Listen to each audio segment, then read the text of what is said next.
Castro-Urdiales, a story through the century. Along the rugged northern coast of Spain, where the Cantabrian Sea crashes against the cliffs of Cantabria, lies the town of Castro-Urdiales, a place where Romans, kings, and commoners have all left their mark. Its story is not just one battles and buildings, but of survival, transformation, and quiet resilience.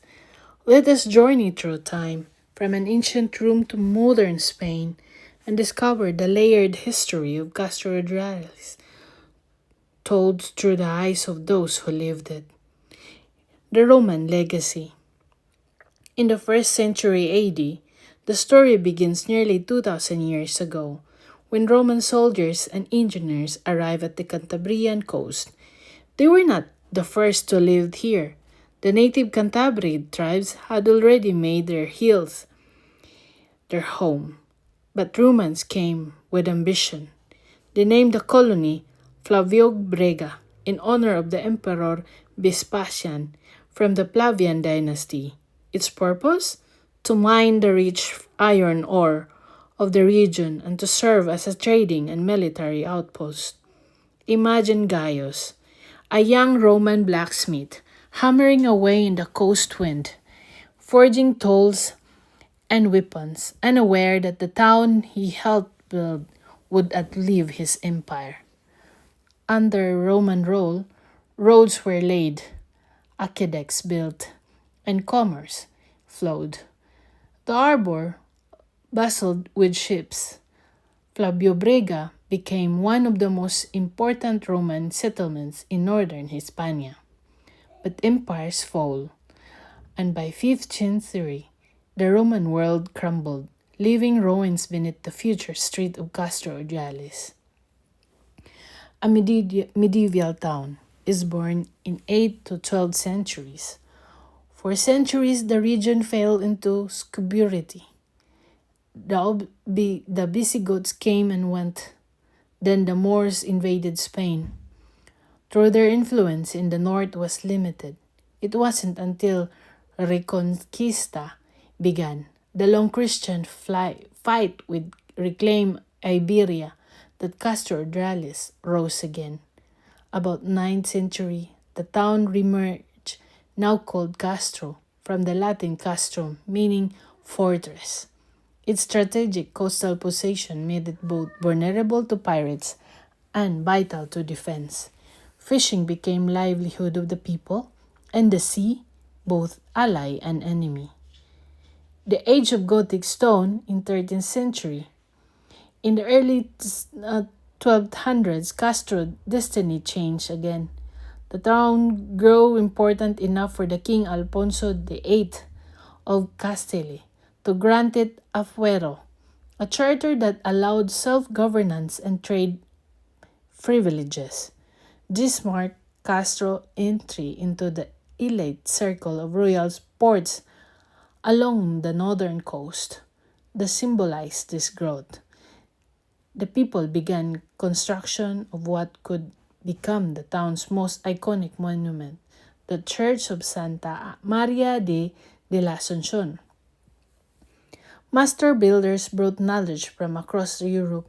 Stone by stone, the church rose, Gothic in style, vast and solemn, gazing over the bay like watchful guardian. Nearby a castle was built on the rocky outcrop. A lighthouse would follow centuries later, making Castro one of the rare towns where a church, castle, and lighthouse stand shoulder to shoulder, remnants of faith, power, and survival. From fishing village to naval ally. In 13th to 15th centuries, during the Middle Ages, Castro-Urdiales became part of the Hermandad de las Marismas, a powerful alliance of northern coastal towns like Santander, Laredo, and San Sebastian.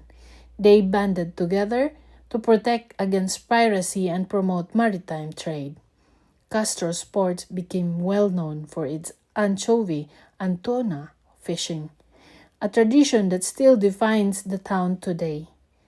Picture Martin, a teenage sailor, loading barrels of salted fish into a ship bound of Flanders, dreaming of foreign lands. Castro's names carried by the wind, reaches markets across Europe. Battles, flags, and rebuilding in 16th to 18th century. The coming centuries brought hardship. The town faced pirate attacks, especially from the barbaric corsairs. Fortifications were strengthened, canyons installed along coast, then came plagues, fires, and economic decline. The once thriving town shrunk in population and power. Many left in search of opportunity elsewhere. But Castro never died. It endured. In 18th century, renewed focus on trade brought modest prosperity. Roads improved, new docks were built, the town adapted. In the 19th century, the bourgeois bloomed. In 1800s, Castro-Urdiales was rediscovered, not by conquerors but by bourgeoisie. With the rise of the Romanticism, artists, poets, and wealthy visitors sought out picturesque places to escape the industrial cities. Castro's dramatic coastline, medieval architecture, and clean sea are made it a perfect retreat. Noble families from Bilbao and Madrid built elegant houses along the bay. 20th century to today, war, memory, and revival. The 20th century brought trials. Like much of Spain, Castro-Urdiales suffered during the Spanish Civil War in 1936 to 1939. It remained mostly under Republican control, but the scars of the conflict ran deep. After the war, Castro entered a long period of rebuilding. The anchovy industry recovered. Tourism grew again in 1960s and 50s, 70s, especially from the nearby Bilbao, just an hour away. Today, Castro-Urdiales is a vibrant town of about 30,000 people, a blend of the ancient and modern. Visitors walk the same paths the Romans once trod. The church still stands, as proud as ever. Fishermen still go to the sea in the early hours, just as their ancestors did.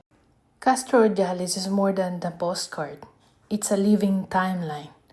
From the Brigas Roman streets to the Gothic majesty of Santa Maria, from medieval battles to modern tourism, it carries every age within its thorns. And through it all, the sea has watched. It has taken lives, fed families, and carried Castro's name across the world. So, if you have a chance to visit, stand by the lighthouse at dusk. Let the sea wind whisper the past. You're not just standing in a town, you're standing in history. So that's it for today. Remember, God will take you places you never dream of.